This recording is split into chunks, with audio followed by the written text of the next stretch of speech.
Unit 3 properties of liquids द्रव्य के गुण।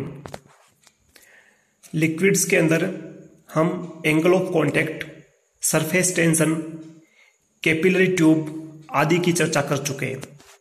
आज का अपना टॉपिक है एक्सप्रेशन फॉर सरफेस टेंशन, यानी पृष्ठ तनाव का सूत्र ज्ञात करना with the help of capillary tube. Case नली की सहायता से पृष्ठ तनाव का सूत्र ज्ञात करना। इससे पहले हमने कैपिलरी ट्यूब के बारे में चर्चा की थी। कैपिलरी ट्यूब यानी केस नली कांच की एक बहुत पतली केस के समान यानी बाल के जितनी पतली नली होती है जिसमें बारीक छिद्र होते हैं।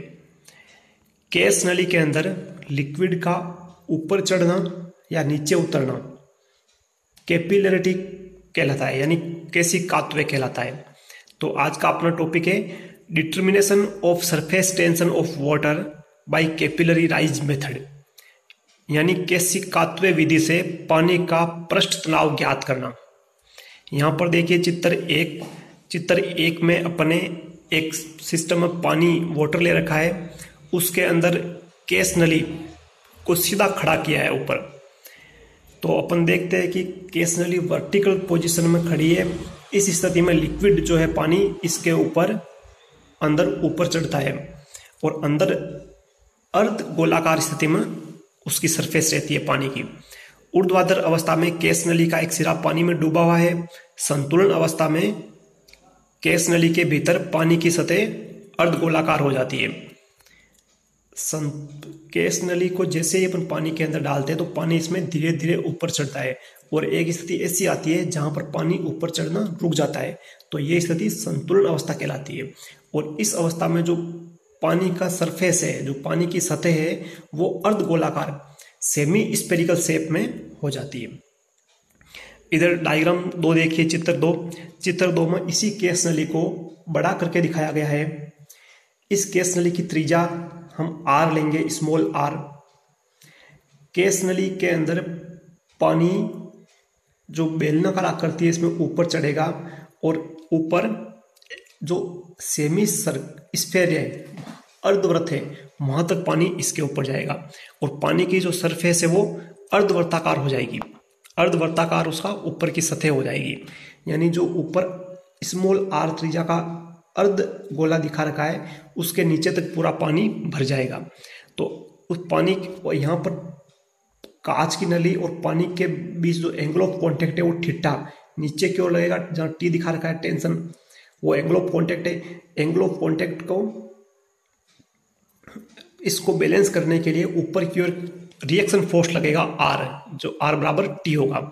यानी नीचे टेंशन, सरफेस टेंशन की जैसे फोर्स लग रहा है वो टी है थीटा एंगल से।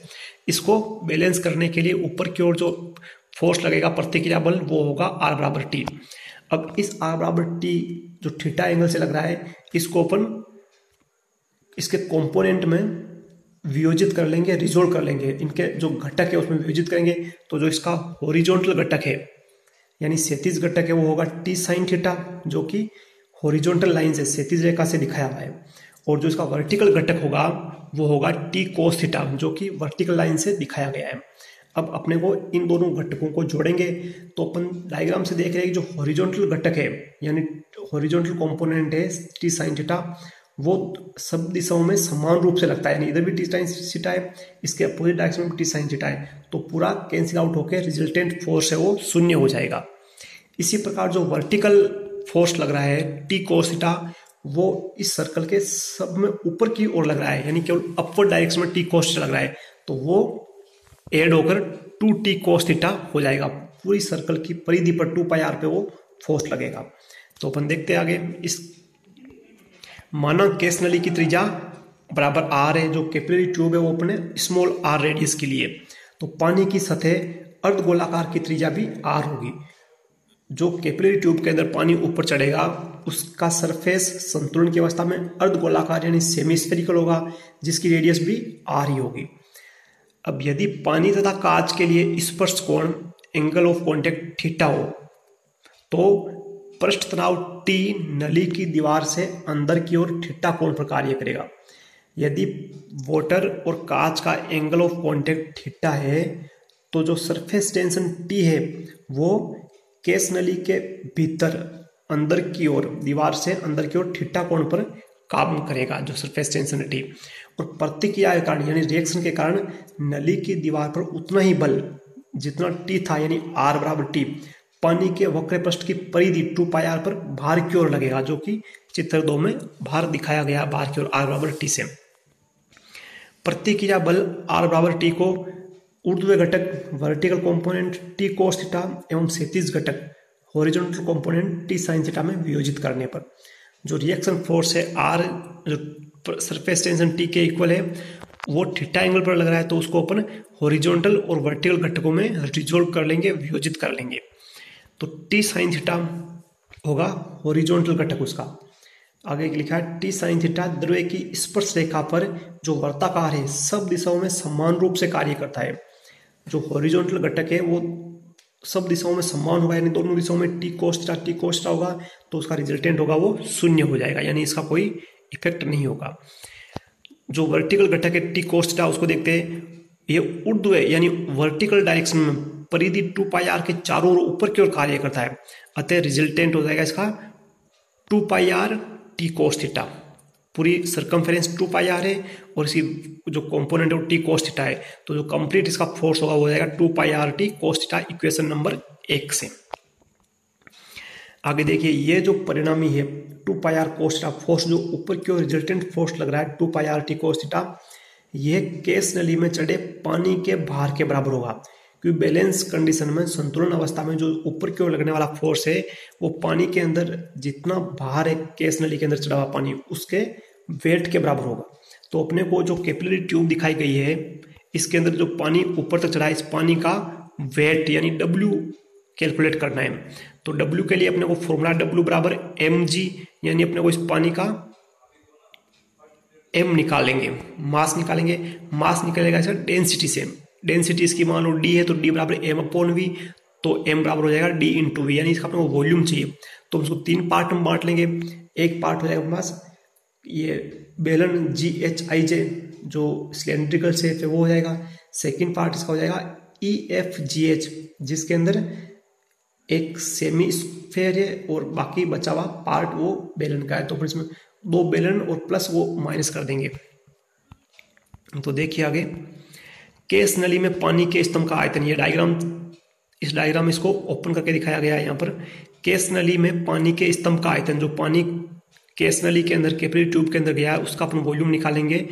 तो सबसे पहले अपन इसमें लेंगे h ऊंचाई के बेलन GHIJ का आयतन, इसमें पूरा पानी भरा दे, इसका आयतन हो जाएगा नंबर 1, प्लस ऊपर का जो बेलन है EFGH, इस पूरे बेलन का आयतन लेंगे और माइनस इसमें से घटा देंगे R त्रिज्या के अर्धगोले का आयतन, क्योंकि इसके अंदर ऊपर पानी है नहीं, तो उसको अपन माइनस कर देंगे और इनको अपन कंप्लीट जोड़ेंगे, तो इसके कैपिलरी ट्यूब में जितना भी वाटर है उस वाटर का वॉल्यूम निकल जाएगा। तो बेलन का आयतन था पाई आर स्क्वायर एच, तो सबसे पहले h ऊंचाई के बेलन का आयतन हो जाएगा पाई आर स्क्वायर एच, प्लस जो ऊपर का सिलेंडर है EFGH, उसका आयतन होगा पाई आर स्क्वायर, और h की जगह उसकी जो हाइट है वो r है, तो pi R square into R, minus जो अर्धगोला है उसका आयतन 2/3 पाई आर क्यूब होता है। इन सबको अपन जोड़ेंगे तो आएगा pi R square H plus pi R cube minus 2/3 pi R cube. यहाँ पाई आर क्यूब दोनों कॉमन है, कॉमन लेके इसको अपन जोड़ेंगे तो बराबर में आएगा pi R square H plus 1/3 pi R cube बराबर पाई आर स्क्वायर कॉमन आ जाएगा, शेष बचेगा h प्लस r/3 समीकरण 2 के अनुसार। यानी एक इसका कंप्लीट वॉल्यूम है, जो कैपिलरी ट्यूब के अंदर वाटर गया है, पानी है, उस पानी का आयतन है pi R square into h plus r/3 equation 2 के अनुसार। अब अपने को निकालना है पानी का भार, जो कैपिलरी ट्यूब के अंदर पानी उसका भार निकालेंगे। तो केस नली में पानी के स्तंभ का भार W बराबर mg, या W बराबर m की वैल्यू हो जाएगी यहाँ पर dv, क्योंकि d बराबर m/v होता है, तो m बराबर हो जाएगी dvg। v यहाँ पर समीकरण 2 से अपन वॉल्यूम लिख देंगे, तो pi R square h plus r/3 gd, ये इस पानी का टोटल भार हो जाएगा। और संतुलन की अवस्था में क्या है, समीकरण जो एक था पहले 2 pi R T cos theta वाला, ये भार उसके बराबर होगा। जो ऊपर की ओर रिएक्शन फोर्स लग रहा है, रिएक्शन का जो वर्टिकल कंपोनेंट था T cos theta into 2 pi R, वो इससे बैलेंस होगा। तो समीकरण 1 और 2 से अपन लिखेंगे तो 2 pi R T cos theta बराबर pi R square into H plus R by 3 G D होगा। यहाँ पाई पाई दोनों साइड से कट जाएगा, एक आर की पावर कट जाएगी, तो इसे टी की वैल्यू निकलेगी जो सरफेस टेंशन है, टी बराबर हो जाएगा R G D upon 2 cos theta into H plus R by 3। ये इसका सरफेस टेंशन का एक्सप्रेशन है of capillary tube by capillary rise method. अब पानी के लिए जो एंगल है, एंगल ऑफ कॉन्टैक्ट वो 0 डिग्री होता है। पानी के लिए थीटा लगभग 0 डिग्री के बराबर होता है, तो कोस थीटा की वैल्यू हो जाएगी यानी कोस 0 1 हो जाएगा, तो टी बराबर हो जाएगा R G D upon 2 H plus R by 3। अब अपन ने जो कैपिलरी ट्यूब है बहुत पतली नली होती है, यानी उसकी जो रेडियस है बहुत ही छोटी होती है, तो यहाँ पर जो एच है वो काफ़ी बड़ी है, यानी जो पानी ऊपर चढ़ेगा उसकी हाइट है, कॉलम की हाइट है वो काफ़ी बड़ी होती है, H is much greater than R by 3, जबकि कैपिलरी ट्यूब की रेडियस बहुत छोटी होती है। तो अपन एच की तुलना में आर बाई 3 को छोड़ सकते हैं, नेग्लिजिबल मान सकते हैं। उसको छोड़ेंगे तो अपना सरफेस टेंशन का फॉर्मूला होगा टी बराबर R H G D upon 2, जो कि इसका फाइनल एक्सप्रेशन है किसका, कैपिलरी ट्यूब के अंदर ऊपर चढ़े हुए पानी के कारण सरफेस टेंशन की वैल्यू होती है टी बराबर R H G D upon 2।